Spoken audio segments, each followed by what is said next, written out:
mga aliens at nakasakay sa spaceship. Yung nakita, wala pong ganun, kapatid. Alam niyo po ba mga kapatid na mayroon pong mga tao na nagdududa kung meron nga ba talagang mga tinatawag na alien o ibang nilalang sa kabilang planeta maliban sa Earth. Pero ayon po sa mga scientists, tulad lamang po yung pumunta o umikot doon sa buwan, kamakailan lamang po nitong April, mga kaibigan, ay inikot nila yung buwan na kung saan tinignan nila kung ano po yung kalagayan pero hindi po sila lumapag. Ang dahilan kung bakit sila pumupunta sa mga ibang mga planeta para tignan po yung mga planeta kung maaari o pwedeng tirahan ng mga tao. May balibalita po kasi na si Bill Gates daw o si Elon Musk ay gusto niyang pumunta para doon siya magtayo ng isang city. Ganyan talaga yung mga mayayaman eh. Sa dinami-dami ba naman ng mga mahihirap, pero mas ginugusto nilang gastusin yung kanilang mga pera sa mga ganung bagay kaysa sa tumulong sa mga mahihirap na napakarami sa buong daigdig. Gusto lang nila makaiwas sa mga sakuna dito sa ibabaw ng lupa. Ganun pa man, ayon po sa Biblia mga kapatid, ay ito lamang pong earth ang pwedeng tirahan. Pero may mga katanungan po kasi na magbibigay ng kaduda-duda kung totoo nga ba ang Biblia. Dahil sa mga nakikita nilang lumilipad dyan po sa daigdig natin, mayroon daw di umano na alien sa ibang planeta. Ang tawag ay alien. May nagtanong po sa ating kapatid na Eli kung totoo nga ba ang mga ito. Kaya yun po ang gusto ko pong tuldukan, iparinig sa atin kung totoo nga ba na sinasang-ayunan ng Biblia na pwedeng makatira o mabuhay ang tao sa ibang planeta. At meron nga bang ibang nilalang doon.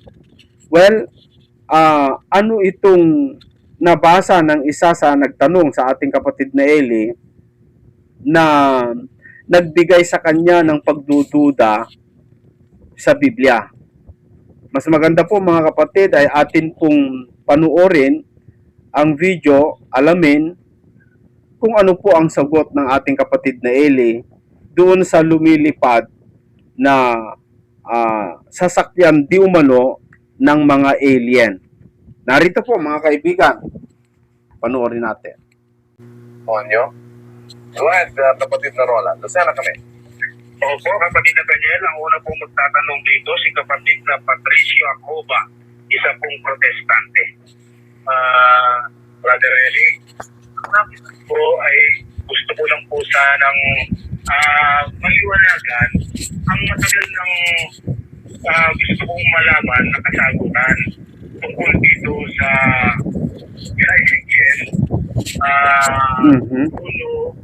hanggang 21. Particular po sa 1.4 kasi po nasusulat po dito ay yun po bang makapal na ulap na naliligid ng liwanag tuwing kikidlat ay may isang bagay na kumikislap parang makinang na tanso. Ito po ba ay isang spaceship na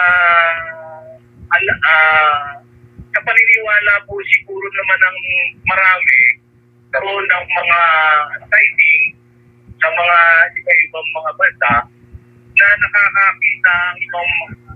nakakakita ang mga tao na iba na meron talagang lumilipad na nagsiliwanag na minsan po ay nababalumbulan ng mga kapal na ulap na meron talagang liliwanag sa paligid ng mga ulap na ito na siyang hindi may paliwanag ng siyensya at ng tao na siyang nakakakita.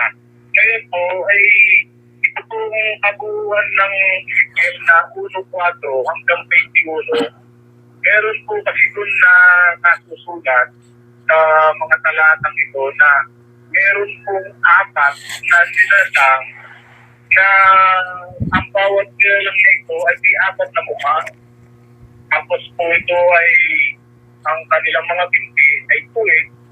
Tapos po ay may mga gulong, sa mga gulong na kung saan man hindi man sila pumihit ay nakakarating sila at nakakatungo sila kung saan sila patutungo. Ano po kaya ho ito? Mga galing po ba ito sa ibang planeta? Kasi marami na pong napagtanungan ako ng mga pastor, pare, ng mga religious leader, hindi rin po nila maipaliwanag sa akin. Nais ko lang po sana na manggaling sa inyong Hindi talaga alam ng mga pastorya. Matagal lang, umugil sa aking isipan na ito ay kung talagang ang Diyos ay nanggaling sa ibang planeta, sa ibang kalawakan. Gusto ko lang po sana na ito ay mawala sa aking paniniwala, sa aking isipan, na ang itong bagay na ito ay kagagawan ng ating Diyos Ama na siyang lumikha ng lahat ng bagay. Ito lamang po ang aking gustong maliwanagan. Salamat po ng marami sa inyo. Salamat po sa pagdalo nyo, kapatid. At salamat sa Diyos at merong ganitong pagkakataon. Una, ito po, kapatid, ay gusto kong maipaunawa sa inyo. Kung tayo po ay kahit kapiraso ay mag-aaral ng siyensya, ng astronomiya, makikita nyo ang isang katotohanan na nakasulat sa Biblia na kahit po makatuklas ng maraming planeta, actually ang atin pong alam na planeta nitong nakakaraang mga taon hanggang nitong bago pumasok ang ika-21 siglo, before the beginning of the 21st century, ang alam ng siyentipiko o ng mga astronomo, ang alam nila ay ang 9 na planeta sa ating solar system. Ang alam natin na planeta, mga 9. Ngayon, inalis nila sa kategorya ng planeta yung Pluto, kaya 8 na lang po ang planeta. Mercury, Venus, Earth, Mars, Jupiter, Saturn, Uranus, Neptune. Yan po. Yan po ang nasa ating solar system. Ang ating pong solar system, binubuo ng isang star, isang bituin, na yun na nga po ang ating araw, tapos ng 9 na planeta dati, na ngayon naging 8 ayon sa mga siyentipiko. Pero meron na po tayo ngayong kaalaman sa malalayo pang mga lugar ng galaxy. Nakarating na po ang pananaw ng Hubble Space Telescope as far as 13.7 billion light years away from the Earth. Maunlad na po ang siyensya ngayon, kapatid. Nakakita na rin sila ng mga planetary system sa iba't ibang mga galaxy. Pero ang isang katotohanan po natutuklasan ngayon ng siyentipiko, wala pong planetang may buhay. Ang ratio, ang porsyento ng pagkakaroon ng planetang kagaya ng mundo ay halos imposible po sa ibang lugar ng universo. Ang kalkulasyon o ang pagtaya ng mga siyentipiko, magbibigay ito sa atin ng idea at papatunayan ko po ito sa inyo sa Biblia, kapatid. Anong sabi diyan, kapatid na Lucy? Design evidences in the cosmos, an estimate of the probability of for attaining the necessary parameters for life support. Dependency factors estimate 100 billion. Longevity requirements estimate Maximum possible number of planets in universe, approximately 10 to the 22nd. Much less than one chance in 100,000 trillion exists that even one such planet would occur anywhere in the universe. It is just something like saying impossible. Parang imposible. Sa laki po ng universo, wala silang makitang mga palatandaang mayroong planetang kagaya ng mundo kung saan mayroong buhay na nag-i-exist. Ano po ang sabi ng Biblia tungkol dyan, kapatid? Basahin natin ang Gawa ng mga Apostol, 17:26, kapatid na Daniel. At ginawa niya sa isa ang bawat bansa ng mga tao upang magsipanahan sa balat ng buong lupa.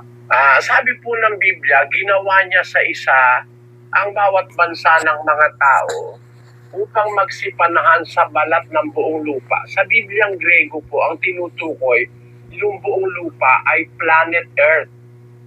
Tandaan niyo po sa Bibliang Grego na kung saan kinuha yung Tagalog, Ingles at iba't iba pang salin ng Biblia, ang sinasabi dyan mismo in the planet Earth, ang planetang lupa o ang planetang Earth, ang ating mundo. Yan pala, ginawa ng Diyos para panahanan ng tao. At tayo naman madaling makukumbinsi kung meron tayong kaalaman sa siyensya na hindi para ang tao ay mabuhay sa planetang Merkuryo. Sapagkat kung nasa Merkuryo po tayo, hindi tayo mabubuhay doon. Masusulog tayo ron. Yung ating body constitution di kaya na manatili sa Mercury. Sa Venus, ganun din. Napakainit po ron. At kung tayo naman mapupunta sa Mars, may magiging yelo naman po tayo ron sa lamig doon. Lalo na doon sa mga outer planets na sinasabi. O yung Jupiter, Saturn, Uranus, Neptune, napakalayo na po sa araw noon, hindi na po tayo mabubuhay doon. Ang mundo po'y tamang-tama lang, scientifically and biblically speaking. That's why I believe in the Bible. Kasi, ang salita niya, eksakto scientifically Nilagay ng Diyos ang tao sa lupa. So, huwag po tayong mag-isip na mayroong manggagaling sa planeta Mars o kaya may manggagaling from far away galaxies pupunta rito para ang mga tao makakakita tayo ng mga UFO. Nakakatuwa naman. Hanggang ngayon po ang tawag dyan UFO, Unidentified Flying Object. So sinabing nakakatuwa. Kasi hanggang ngayon hindi nila mapatunayan yung kanilang huna-huna o yung haka-haka na yan galing sa ibang planeta. Wala pong Tama po yun. ang panggagalingan ng mga UFO. Oo. Kung totoo man na mayroong nakikitang mga flying objects, yan po ay maaaring gawa ng mga makapangyarihang bansa na nag-i-espiya sa ibang mga bansa. Yes, tama. Yan po ang posibilidad niyan. At yan hindi po very remote. Alam ng CIA, yan ng Amerika, ng Central Investigation Agency. Alam nila yan na merong mga pwedeng possibility ganyan. Ngayon, yung pong tinatanong ninyo doon sa Ezekiel, basahin natin ang 1:4 ng Ezekiel. At ako'y tumingin at narito, isang unos na hangin ay lumabas na mula sa hilagaan, na isang malaking ulap, na may isang apoy na naglilikom sa sarili, at isang ningning sa palibot. At mula sa gitna niya may parang metal na nagbabaga mula sa gitna ng apoy. Yan. Ayun pong sinabi dyan, nung panahon po ni Ezekiel, meron na pong metal noon. Tandaan mo kapatid, may metal na noon.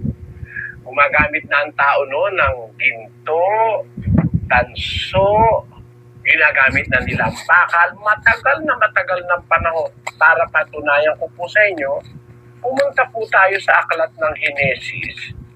Ganito ang ating mababasa. Nung panahong malapit na malapit pa kay Adan at saka kay Eva, ay Ganito po ang nasulat sa 2:11 ng Henesis.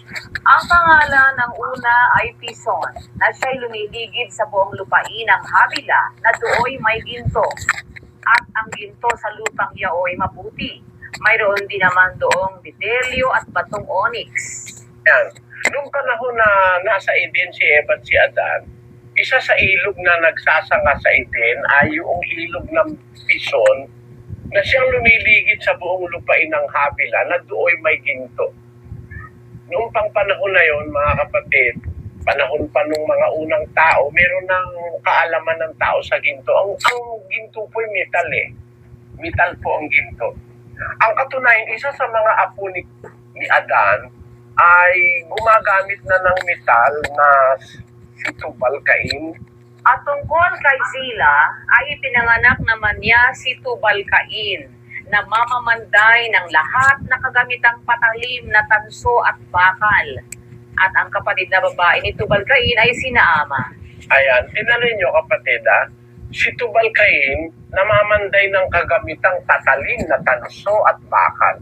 So ang Biblia po, as early as the time of Genesis, ay bago po dumating ang Israel naman pagkatapos na ang Israel mailabas sa Egypto, malayo na yun, panahon na yun. Tapos nung nasa Kanaan na sila, dumating yung panahon ng mga propeta, doon naman ang hula ngayon si Ezekiel. So ng panahon ni Ezekiel, hindi na po ignorante ang tao sa metal. Kung papansin yung Ezekiel 1:4, pakibasa mo ulit, Sis Luz. At ako'y tumingin, at narito, isang unos na hangin ay lumabas na mula sa hilagaan, na isang malaking ulap, na may isang apoy na naglilikom sa sarili, at isang ningning sa palibot. At mula sa gitna niya may parang metal na nagbabaga mula sa gitna ng apoy. Nakita mo kapatid, ang sabi ni Ezekiel, parang metal, hindi metal. Alam nila yung metal eh. Kaya sinabi niya, parang metal, hindi nga po metal. Ngayon, ganito yan kapatid. Kaya naniniwala rin ako sa Biblia hindi dahil sa siyensya, kaya ako naniniwala, kundi dahil sa kaalaman ko sa siyensya, na pagtitibay ko na talagang ang Biblia totoo. Tingnan ninyo, ang sinasabi ni Ezekiel, unos na hangin. Hindi po ito ordinaryong hangin. Unos na hangin, isang hangin na malakas po ito. Mula sa hilagaan. Tapos isang malaking ulap ang nakita niya na may isang apoy na naglilikom sa sarili. Tingnan ninyo kapatid, pagka merong ulap at saka may unos, hindi ba merong kidlat? Because there is fire in water. Meron po apoy sa tubig kapatid. Bakit? Sapagkat ang tubig binubuo ng dalawang uri ng gas. Ang tubig po binubuo ng hydrogen at oxygen. Kaya nga ang scientific symbol yan H2O eh. 2 atoms of hydrogen plus 1 atom of oxygen will make up water. Tubig yun. Ngayon sa tubig kapatid, makikita nyo isang simpleng paliwanag lang na yung ulap merong unos. Pagka po yung mga ulap na malalaki nagkakatanggaan, nagpo-produce ng lightning ng apoy, that is because of friction. Ano po ibig kong sabihin kapatid? Yung nakita ni Ezekiel, ito po ay scientifically possible na yung isang malaking ulap at yung unos na hangin, may isang apoy na naglilikom sa sarili, parang self na umiikot. Isang ningning sa palibot. Mula rito may parang metal na nagbabaga mula sa gitna ng apoy. Pagdating sa 5, kapatid na Luz, At mula sa gitna niya nanggaling ang kahawig ng 4 na nilalang na may buhay. At ito ang kanilang anyo. Sila'y nakawangis ng isang tao. At bawat isa ay may 4 na mukha. At bawat isa sa kanila ay may 4 na pakpak. At ang kanilang mga paa ay mga matuwid na paa. At ang talampakan ng kanilang mga paa ay parang talampakan ng paa ng isang kuya. yan. Sa mga friend, mula dun sa gitna nung parang nangyayari na yun na nakita ni Ezekiel na parang unos na hangin, na merong apoy, lumabas ang wika ang 4 na nilalang na buhay, at sinasabi naman niya yung ano ba anyo nito, yung isa mukhang tao, etc. Hindi mo tayo bitin dyan eh. Hindi tayo bitin. Pagdating ng aklat ng Apokalipsis, inuulit yung banggit tungkol dun sa apat na nilalang na buhay. Mhm. 4:6 ng Apokalipsis. At sa harapan ng luklukan ay wari na may isang dagat na bubog na katulad ng salamin. At sa gitna ng luklukan at sa palibot ng luklukan ay may apat na nilalang na buhay na puno ng mga mata sa harapan at sa likuran. At ang unang nilalang ay katulad ng isang leon. At ang ikalawang nilalang ay katulad ng isang guyang baka. At ang ikatlong nilalang ay may mukhang katulad ng sa isang tao. At ang ikaapat na nilalang ay katulad ng isang agila na lumilipad. At ang apat na nilalang na buhay na may 6 na pakpak, bawat isa sa kanila, ay mga puno ng mata sa palibot at sa loob. At sila'y walang pahinga araw at gabi na nagsasabi, Banal, banal, banal ang Panginoong Diyos, ang Puro mga banal, kapangyarihan no? sa lahat, Sinasabi. na nabuhay at nabubuhay at siyang darating. Nakita po ni Juan ang set up sa langit sa metrono ng Diyos. Kasi nakapanhik siya sa langit sa Espiritu. Basahin natin ang 4:1 ng Apokalipsis. Pagkatapos ng mga bagay na ito, ay tumingin ako, at narito, ang isang pintong bukas sa langit. At ang unang tinig na aking narinig, na gaya ng sapakakak, na nakikipag-usap sa akin, ay sa isang nagsasabi, Umakyat ka rito, at ipakikita ko sa iyo ang mga bagay na dapat mangyari sa haharapin. Pagdakay napasa espiritu ako, at narito, may isang luklukang nalalagay sa langit, at sa ibabaw ng luklukan ay may isang nakaupo. At ang nakaupo ay katulad ng isang batong haspe at isang sardyo, at naliligid ng isang bahaghari na tulad sa anyo ng isang esmeralda. At sa palibot ng luklukan ay may 24 na luklukan. At sa mga luklukan ay nakita ko nakakaupo ang 24 na matatanda na dadaramtan ng mapuputing damit. At sa kanilang mga ulo ay may mga putong na ginto. At mula sa luklukan ay may lumalabas na kidlat, at mga tinig, at mga kulog, at may 7 ilawang apoy na mga nagliliyab sa harapan ng luklukan, na siyang 7 espiritu ng Diyos. At sa harapan ng luklukan ay wari na may isang dagat na bubog na katulad ng salamin. At sa gitna ng luklukan at sa palibot ng luklukan ay may 4 na nilalang na buhay. Kaya napakaliwanag na yung senaryong nakita ni Juan nung sabihin sa kanya, umakyat ka rito, nakita niya bukas yung pinto sa langit, pinaakyat niya, pinakita sa kanya yung trono, tapos yung nakapalibot na mga 24 na luklukan kung saan nakaupo yung 24 na matatanda, at nakita niya rin yung 4 na nilalang na buhay na kagayang-kagaya nung nakita ni Ezekiel sa kanyang langit na ito. Ngayon, ito po ba ay may possibility na mga aliens at nakasakay sa spaceship? Yung nakita, wala pong ganun, kapatid. Kasi Wala pala. hindi nga metal yung nakita niya eh. Alapaap at saka ulos na hangin. Ayun.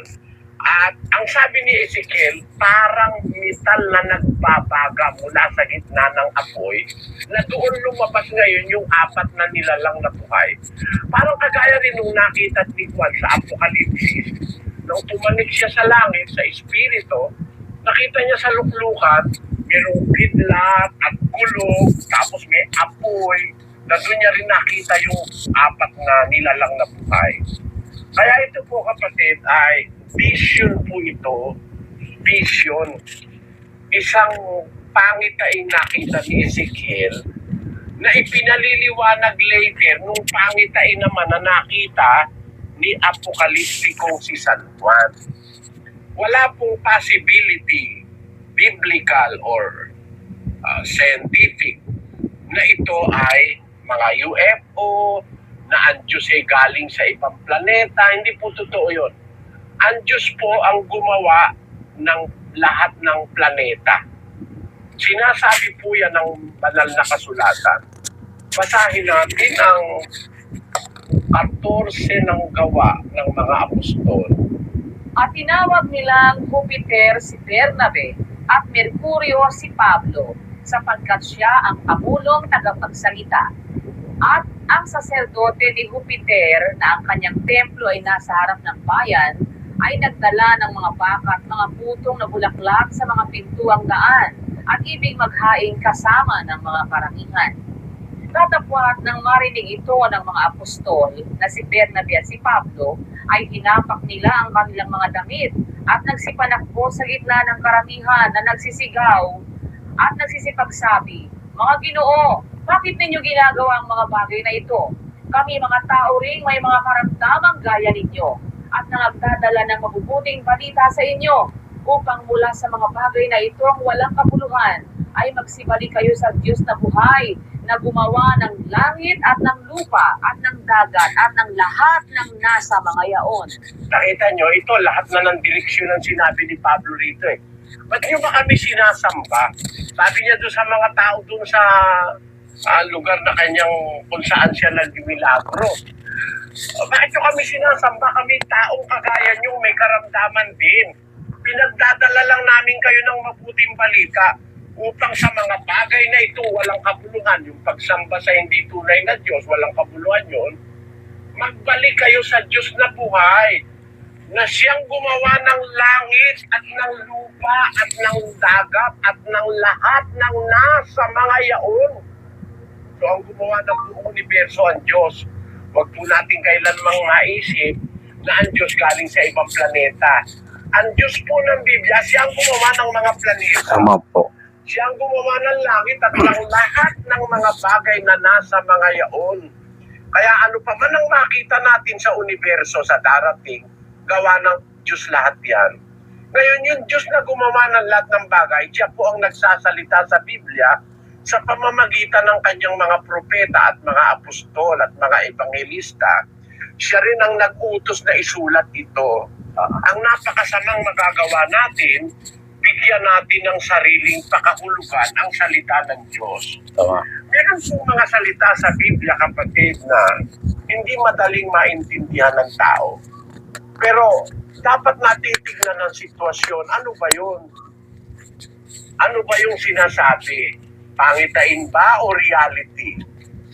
Ang mga propeta po, pinagpapakitaan ng Diyos kagaya ni Ezekiel sa pangitain. Basahin natin sa Bilang Kapitulo 12. Ganito ang ating mababasa. At kanyang sinabi, "Dinggin ninyo ngayon ang aking mga salita. Kung mayroon sa gitna ninyo na isang propeta, akong Panginoon ay pakikilala sa kanya sa pangitain. Nakakausapin ko siya sa panaginip." Alam mo po kapatid, pagkapangitain, hindi natin ini-involve sa pangitain yung mga bagay na material, na literal o physical. Yung nakita po ni Ezekiel, pangitain po yun eh. Paraan po ng Diyos yun para magpahiwatig sa propeta ng isang bagay. At dito po sa pinabasa niyong 1:4 hanggang 21, ito'y pangitain nakita ni Ezekiel na ang tinutukoy po rito yung 4 na nilalang na buhay Yes. at kung anong sitwasyon sila naroon. Ano yun? Parang isang ningning sa palibot, mula sa gitna nyo ay may parang metal na nagbabaga mula sa gitna ng apoy. Yun. At yan po ang pagsasalarawan niya dun sa 4 na nilalang na buhay. Na yung 4 na nilalang na buhay pala sa langit, ang tungkulin pala nun po ay magsalita lang ng sinasabi niyang araw at gabi na nagsasabi. Basahin na nga natin yung 4:8, sis Lou. At ang 4 na nilalang na buhay na may 6 na pakpak bawat isa sa kanila ay mga puno ng mata sa palibot at sa loob, at sila'y walang pahinga araw at gabi na nagsasabi, "Banal, banal, banal ang Panginoong Diyos, ang makapangyarihan sa lahat, na nabuhay at nabubuhay at siyang darating." 9. At pagka ang mga nilalang na buhay ay nangagpupuri at nangagpaparangal at nangagpapasalamat sa nakaupo sa luklukan, doon sa nabubuhay magpakailan-kailanman, ang 24 na matatanda ay mangagpapatira pa sa harapan niyaong nakaupo sa luklukan. Yung palang 4 na nilalang na buhay, yun po palang ginagawa lang nun sa langit, walang tigil na pagpupuri sa Diyos. Sinasabi nila, banal, banal, banal ang Panginoon Diyos, ang makapangyarihan sa lahat, nabuhay at darating. Nagpupuri sila araw at gabi, nagpapasalamat sila sa Diyos. Wala silang ibang ginagawa. Alam nyo, ito isang senaryo sa langit na nakita ni Juan, na sa langit mayroong forever na nagsasalita ng kapurihan ng Diyos. Yes, tama. At ito, napakagandang aral po sa Biblia ito. Bakit kailangan yung apat na nilalang na buhay? Yun nga. Walang katigil-tigil na ulit-ulit na nagpupuri. Walang katigil-tigil yun magpakailanman. Yan po. Meron po isang magandang karunungan sa Biblia riyan. Pinakikita ko lang sa inyo yung binabasa po sa Ezekiel 4:21. Pagsasalarawan ng isang katotohanan ng nakita ni Ezekiel sa pangitain tungkol sa apat na nilalang na buhay na nakita rin ni Apostol Juan sa panahon ng mga apostol sa pangitain naman sa Apokalipsis. Nagpapakita lang po ito ng bagay sa langit. Sa langit po ito, kapatid. Hindi dito sa Earth's atmosphere. Hindi po dito sa para magkaroon tayo ng hinala na ito UFO. Huwag po kayong naniniwala sa UFO, kapatid, na yan ay galing sa ibang planeta. Huwag po kayong naniniwala sa ganun. Kasi alam nyo, yung galing sa ibang planeta, pagpasok sa mundo, natutulaw na eh. Yes, tama. Kaya halimbawa ng mga meteors, Ayon sa science. meteorites, pagpasok sa atmosphere ng mundo because of pressure and friction, Yan, no? halos matunaw-tunaw na yung mga meteors eh. Ano bang galing sa ibang planeta ang papasok sa ating mundo na Wala. makapasok ng walang damage? Pagkatapos maglilipad-lipad at makikita ng mga tao. Kaya nga sa mga i-picture ng UFO, wala akong nakita picture na detalye. May detalye. Basta liwanag lang. Walang detalyado kang makita sa mga sinasabi nila. Thousands upon thousands of sightings of UFO o yung tinatawag na unidentified flying object. It is true. It is unidentified. Di nila ma-identify eh. Hindi nga masabi kung metal, kung plastic, kung ano eh. Bakit? Hindi nga po na-identify hanggang ngayon eh. Nangyayari lang sa atin, nagkakaroon tayo ng mga hinuha, mga kalkulasyon, na mga walang basis scientifically and biblically. Correct. Para sa akin po, ang pinakapangunahin yung Biblia. Yes. Kung nababasa sa Biblia, okay po sa akin yun. At yung nabasa nyo, nabasa ko rin po, awa ng Diyos. Pero napansin ko, kung sabi ni Ezekiel, parang metal. Hindi po metal, kapatid. Pag sinabing parang metal, hindi po metal. Marunong sila ng metal. Panahon pa ni Tubal Cain, alam na nila metal. Hindi magkakamali si Ezekiel dahil siya sumusulat sa inspirasyon ng Espiritu Santo. Pag sinabi niyang parang metal, huwag natin ipalagay na metal. Yes. Ayun. Sana po naunawaan ninyo ako. Maraming salamat po sa inyong pag-iwanan nito na nagbigay sa akin din ng liwanag. Ako po ay nagulugod sa sapagkat binigyan ninyo ng panagutan ang matagal ko nang gustong maintindihan sa aking sarili na ito palang pangitay na ito ay this is not a reality but it is only Yes. a vision. Kaya po dito, Brother Reggie, ako po ipapasalamat po sa iyo sapagkat yung hindi po nasagot ng mga pastor sa mga pare ay nabigyan ninyo ng kasagutan. Kaya po ako ay malabis na humahangat po sa inyo at ako po ay naniniwala na nangako kayo pinapaglingkod ng ating Panginoon Diyos. Maraming salamat po muli. Salamat po sa Diyos, kapatid. Pagpalain nawa kayo ng Panginoon. So, tama nga naman eh. Parang metal, hindi po metal. Yun po kasi yung mga kumakatha sa mga karamihan na dahilan po ng hindi nila pagtiwala at paniniwala sa banal na kasulatan. Pero nakita naman po natin at ayon dun sa nagtanong, nasagot na po. Kasi maaring marami siyang pinagtanungan, isa na siguro dyan yung mga INC, mga Katoliko, na umaangkin na sila daw ang karugtong ng Panginoong Jesucristo. Pero wala akong napakinggan na paliwanag o sagot nila dito. Kaya tama, mga kaibigan, na napakaganda yung mga pagsagot. Itanong mo kay Soriano, marami nga talagang humahanga sa pagsagot ng kapatid na Eli, na yung mga iba naman naiinis sila kasi naaagawan sila ng papuri, mga kapatid. Maraming nagsasabi si Brother Eli ay kulto, si Brother Eli ay mali-mali.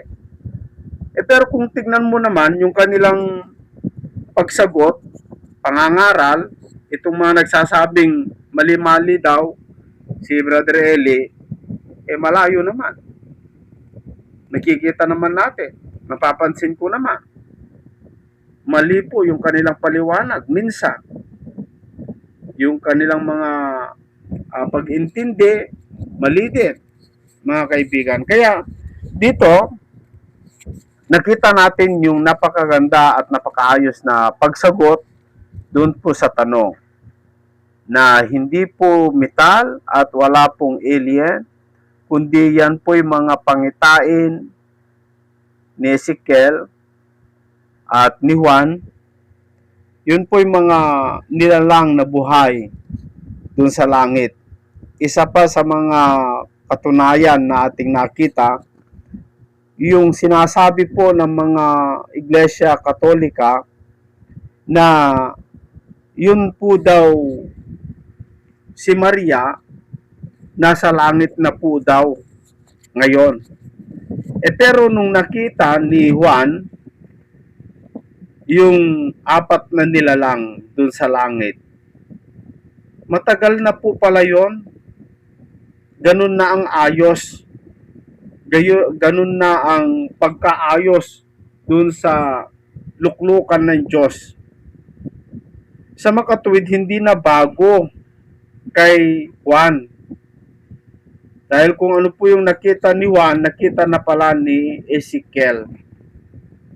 Pero nung nakita ni Juan, wala pong nakita na Maria, Moises, Enoch, Elias, Abraham, kung sino-sino pa, yung mga sinasabi nilang nasa langit na daw.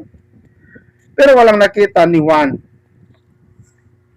Ganun na yung itsura, pati pa rin nung nakita ni Juan, nasa langit na po ang Panginoong Jesucristo. Nakita pa nga ni Juan si Kristo doon Siya yung kordero na nagbukas sa 4 na selyo sa chapter 6 ng Revelation. Pero walang nakita si Juan na iba maliban kay Kristo na nanggaling sa lupa, mga kapatid. Kaya dito nagpapakita na kung sasaliksikin mo lang talaga ang Biblia, ay makikita mo malayo po yung mga turo ng ibang mga sekta o ibang mga mangangaral. Nakakalungkot po, mga kapatid, pero mga theologian daw po sila, pero kaya lang nakakalungkot, malayo po yung kanilang mga pagsagot. Makikita mo talaga, mapagkumpara mo. So sana po ay meron po kayong natutunan, nakita, napansin, naalaman sa video ito na nagbigay sa atin ng katunayan na ang Biblia po hindi nagsasalita ng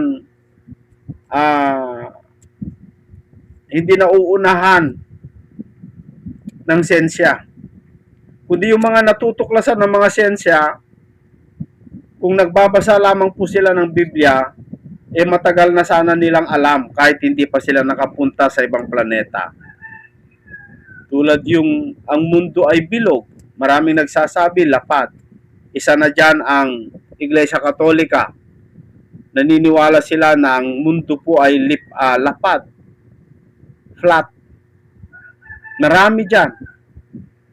Pero kamakailan lang, sa paglipad ng mga tinatawag na Artemis II. Inikot nila ang buwan, nakita nila, napatunayan nila bilog ang buwan. Na ganun din ang mundo. Bilog din ang ating mundo. Kaya tama kasi sa Isaiah sabi, bilog. Bilog ang mundo.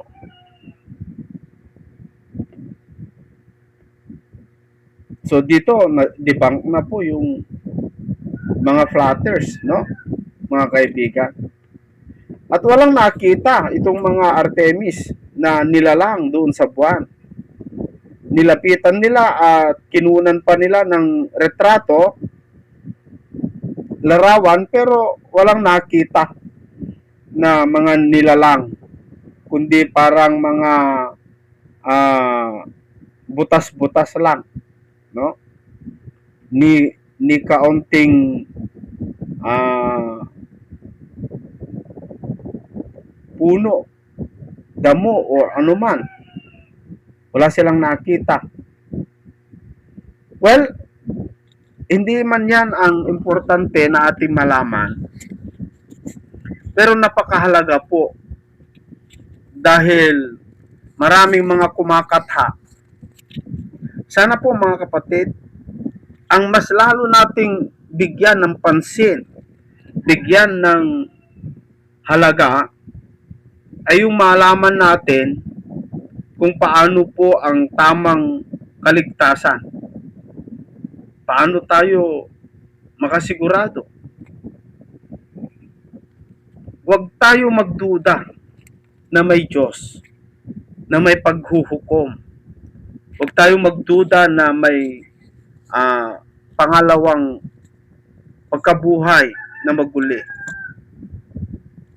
Kundi sumampalataya tayo sa ating Panginoong Jesucristo na kahit man tayo'y mamatay, yung mga iba po kasi mga kapatid ay takot mamatay dahil wala naman po sila kasing paniniwala sa ikalawang pagkabuhay. Marami ding mga Kristiyano hindi rin sigurado, nagdududa rin sila. Mga kaibigan, sana po ay lubos po ang paniniwala natin. Huwag tayong mag-ipon para ng masyadong maraming kayamanan para hindi po maging hadlang sa ating paniniwala. Nakakahadlang kasi kung minsan. Dahil ang tao ngayon ay sobrang nalibang na sa paghahanap buhay. Maraming salamat po sa inyong lahat mga kapatid at salamat din sa video ito dahil nakita natin ang napakagandang sagot sa mga katanungan. Hanggang sa muli po mga kapatid, dito sa ating programang Expose the Truth. Pagpatuloy lamang po ninyo ang pagsubaybay at pagsuporta. Naniniwala po ako na marami pa tayong matututunan. Hanggang sa muli po.